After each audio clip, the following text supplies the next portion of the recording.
Hoje eu trago o coelho, um animalzinho lindo, meigo, assustadinho, sempre com medo de algum perigo. Então, esta é a característica do coelho, o medo. Você já viu um coelho que aparentemente não estivesse com medo? Ele pode não estar com medo no sentido real, mas ele passa essa ideia do medo.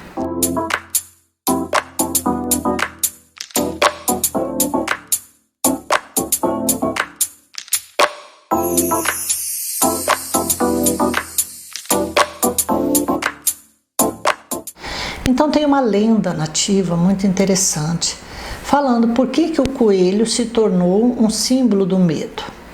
Então o coelho, na história da lenda, ele tinha uma amiga. E essa amiga, ele era um guerreiro destemido, enfim, ele tinha uma amiga que era uma bruxa. Essa bruxa chamava Olho Andante. E ela era poderosa na sua magia. Eles eram muito amigos, estavam sempre conversando juntos, e a bruxa sempre providenciava tudo o que o coelho queria. Então, se ele dissesse para ela que ele estava com fome, ela providenciava comida. Se ele falasse que estava com sede, ela providenciava a água. Se ele estava com algum problema, ela resolvia. E daí, num determinado dia, ele escorregou numa montanha, e estavam subindo uma trilha da montanha e ele escorregou e caiu de uma altura que ficou todo quebrado e arrebentado. E ele considerou que tinha morrido. E ela, com a sua magia, conseguiu trazê-lo de volta, consertar seus ossos, enfim, usou os seus poderes mágicos e trouxe o coelho de novo inteiro à vida. Só que esse ato de Olho Andante fez com que o coelho ficasse assustado. Como? Se ela fez isso comigo, o que mais ela pode fazer comigo? E aí ele não agradeceu e simplesmente se afastou dela, sumiu. E ela sempre procurando por esse coelho, querendo saber o que ela tinha feito para ele que ele a estava evitando. E aí um dia ele, assustado, disse: eu estou tendo medo da sua magia, eu tenho medo da sua magia, me deixe em paz. Então, a partir desse dia, o coelho continuou fugindo da bruxa do Olho Andante. E aí ela lembra que ela podia ter feito com ele o que ela quisesse, mas ela não fez, ela só cuidou do bem-estar dele. E ele nem agradeceu. Então ali ele foi um ingrato. E ela ficou muito chateada, ficou muito triste por ver que a amizade deles tinha acabado porque ele estava com medo dela. E ela, muito triste, encheu os olhos de lágrimas e ela se afasta do coelho, sentindo essa ingratidão, e lhe diz: só não destruirei você com minha magia pela amizade que tivemos. Ela levava em conta essa amizade. Mas eu amaldiçoo você e todos os seus descendentes a viver permanentemente chamando por seus medos, e que de agora em diante serão inseparáveis e farão parte de sua personalidade. Daí é a lenda, a ideia, a característica do medo. É uma lenda, mas já que as lendas também têm força, são arquétipos, vamos considerar isso. E o coelho, querendo ou não, acaba invocando o medo. Se você, quando sai por aí, também vive invocando medo, você está chamando o lado fraco do coelho. O coelho era um guerreiro, lembra disso, né?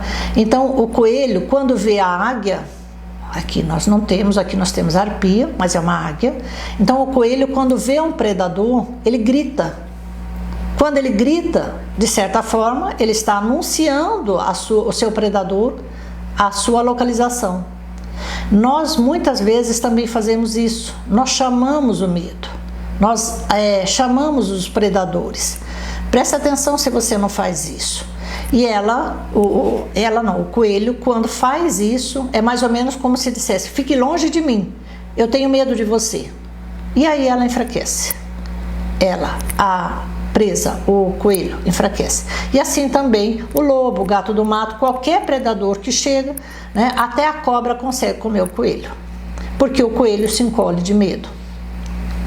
E você, se você tem esse totem, preste atenção como que você tem chamado os problemas para a sua vida, as doenças, as chamadas desgraças, né? Algumas pessoas, nossa, a morte, as dificuldades, eu tenho medo que aconteça isso, eu tenho medo que aconteça aquilo. De tanto que você tem medo, você atrai. Presta atenção, se você não tem atraído essas situações desagradáveis por medo, porque é uma relação de correspondência. Eu tenho medo aqui, né? Eu vou atrair aquilo que vai de alguma forma chegar de encontro com o meu medo. Não seria mais interessante eu olhar para o lado oposto, a outra polaridade desta energia, que é a coragem? Então, quando eu tenho medo, eu me afasto da coragem. E se eu não cuido deste medo, eu vou passar a ter medo de tudo. Eu vou ter medo de viver, eu vou ter medo de sair na rua, eu vou ter medo de uma doença. Se essa doença me atingir, se eu desenvolver essa doença, se eu tiver essa contaminação, se eu encontrar uma pessoa mal intencionada, estou com medo. Então é com medo que você vai viver. Então pense nisso. Ele passará a fazer parte de sua personalidade.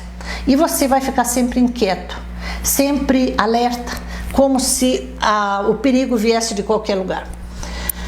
Mas você pode piorar um pouquinho mais isso, se não tomar cuidado. Quando você usa essa energia de forma negativa, efetivamente, aquele medo que te paralisa, que na realidade como se você já tivesse sido caçado, já não tem mais o que fazer. Você tentou resolver algum problema na sua vida e se viu incapaz de equacioná-lo. Você fala assim: não quero, não vou fazer mais isso. Isso me dá medo só de pensar. Quer dizer, você para. Se sente sem ação, ansioso. Vai dirigir. Vamos pensar uma pessoa que está no dia de fazer o seu teste de direção. Ele sabe dirigir, ele aprendeu a dirigir. A pessoa aprendeu a dirigir.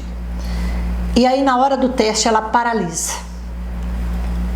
Porque ela, de alguma forma, ela aciona essa frequência, que é a frequência do medo, e ela vai olhar para o instrutor do lado dela como um predador. Ele vai me reprovar. Então, enfrentar o problema e não se afligir. Às vezes é só um pouco de paciência que você precisa. É só um pouco mais de perseverança.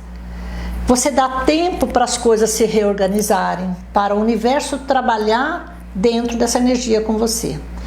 E aí, quando nós estamos muito cansados, quando nós estamos com perda de energia, quando nós estamos com muita pressa para fazer as coisas, nós interferimos no fluxo da nossa energia.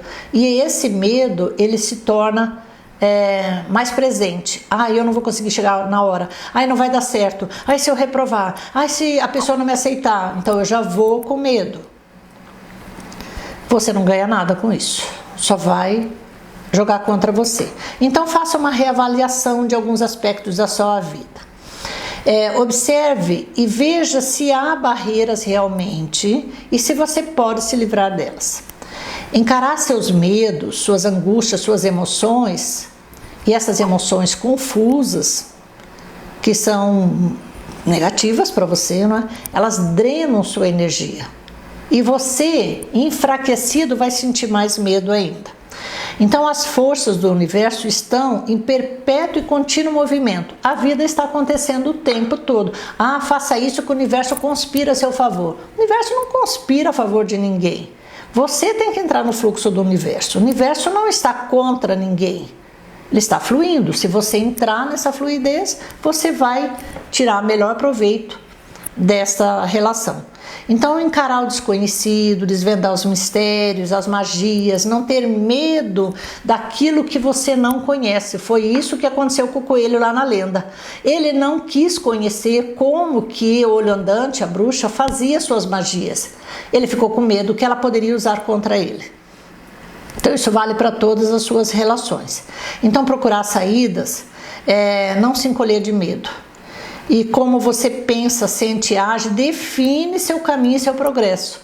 Pensa nisso. O coelho é visto muito mais como uma carne saborosa, como algo que é bom para ser comido, é bom para ser devorado.